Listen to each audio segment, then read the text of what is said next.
Cleaning Up Your Mental Mess by Caroline Leaf. Alright, so last year, it's 2021, alright? Clinical pathologist and neuroscientist Caroline Leaf publishes a book. This is expected to go over 5 simple, scientifically proven steps to reducing anxiety, stress, and toxic thinking. Who doesn't need that?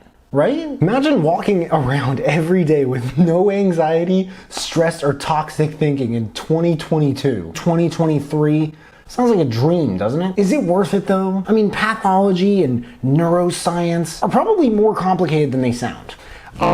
Maybe not, but an excellent teacher can typically take these complex subjects and compress them into tiny, easy to understand, maybe sometimes bite-sized rules or laws or whatever the hell people call them. One book called them files, which I thought was pretty cool. But what about this one? In this video, I'm going to talk about my thoughts on cleaning up your mental mess, from the chapters to things I liked about it, things I didn't like, and much more. Then we're going to go over some of the standout quotes, who I recommend this book to, and what books to maybe check out next. Just so you guys know, there are affiliate links in the description, and if you guys buy anything through those links, like maybe this book, then I get commission, which helps me build this channel and keep making these videos. Welcome back to my channel. My name is Sam, and I want to make self-growth normal, because people shouldn't have to look this information up. It should just be mainstream knowledge. If you agree, then please make sure to smash that like button. Chapter 1 is what happens when we don't use our minds correctly. So this may sound strange, but the mortality rate of the US is actually going up and not down.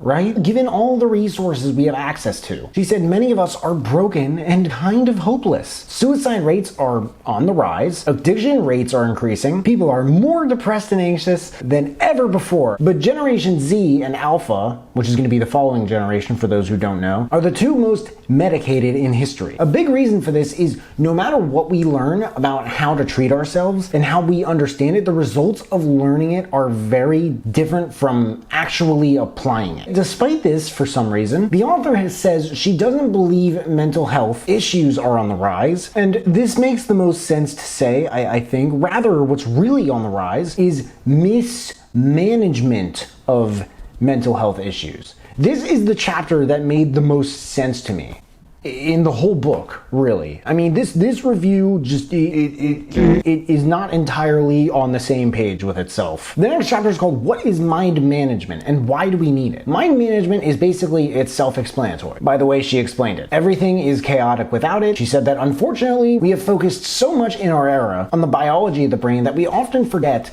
about the mind. The author of this book trains physicians and on the importance of understanding the mind, because apparently approximately 1 doctor commits suicide every day. This chapter made the second most sense of all of them in the book to me. And next she talks about why the neurocycle is the solution to cleaning up your mental mess. The neurocycle is a simple 5-step mind management process based on her research in the last 30 years. These steps are gather, reflect, write, recheck, and active reach. In this chapter, she went over studies that proved its usefulness in cleaning up the mental mess. But the thing is, following that, of the research, she went more into it, and it was presented in a way that I really just couldn't easily follow.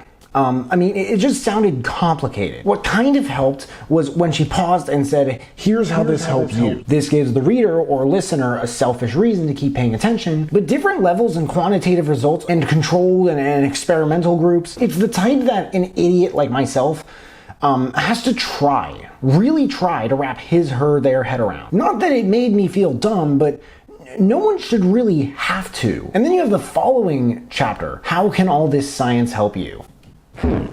I really do wonder how all of it can help me. The following chapter was the same. It might sound ridiculous, but it's like, well, Sam, you're risking some credibility here, but hear me out. I may have reviewed almost 300 nonfiction books on this channel, but I really don't consider myself that much of an intellectual. Anyone who can remember everything about all of the things that they learn reading 300 different nonfiction books probably belongs at some point in their life in like an Ivy League school and like a top medical or law school or something. But there's a whole thing for me at least, with mindset and presence and being in the moment. With these videos, I like to try to keep a happy medium between that and the intellectualizing and the technical terms and studies and whatnot. Because I find that the focus on the more technical aspects of what you learn, unless it's absolutely required, I don't have as much fun. So you end up in this sort of low energy zone. But if you focus too much on presence and laughter and fun, you end up in a little bit too much of a higher energy zone to actually get something out of it that you can apply in the future. And a lot of people generally might prefer to be more on one side than the other. But if you've seen a lot of my reviews, the reason I mention this is I'll explicitly explain in a review when I just don't understand some of the book's contents all that well. An excellent example of this is definitely The Innovator's Dilemma by Clayton Christensen, but the controlled studies of cleaning up your mess, I felt were a little bit more focused than they needed to be. And when the author asked how all this science can help you after she revealed more results, she commonly answered by referring back to mind management, the 5-step cycle, and how they clear your mind.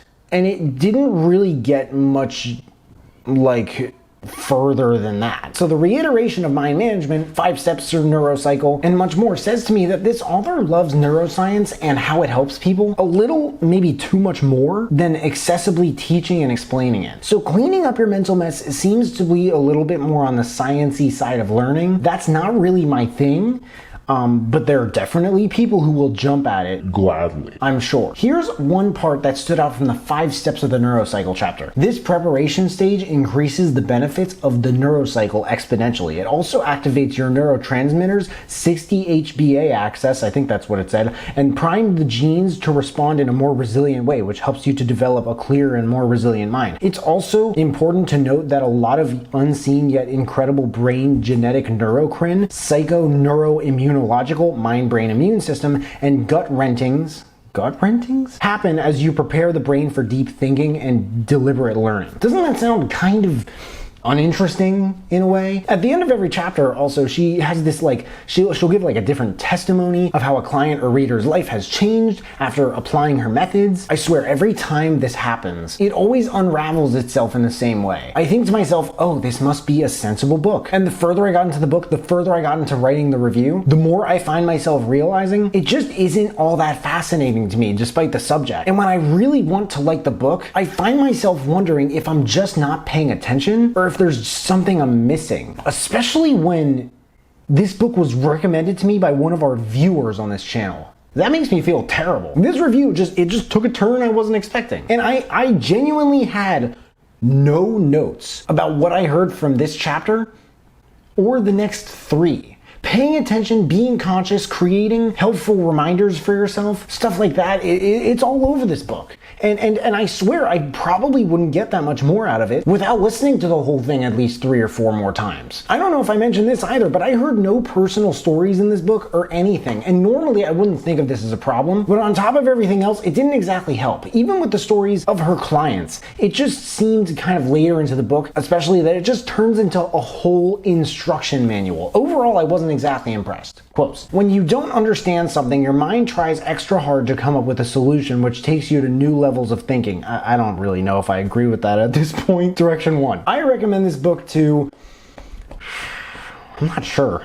I don't really know if I'd recommend this book. Direction 2. If you like this book, you might like A New Earth by Eckhart Tolle or The 6 Pillars of Self-Esteem by Nathaniel Branden. I don't know. This review honestly made me feel very incompetent. I don't remember the last time I felt like such an incompetent reviewer. I mean, I really got to be upfront with you guys about stuff like that. Cleaning Up Your Mental Mess by Dr. Caroline Leaf. There's a link in the description if you guys want to check it out and read the other reviews maybe they got.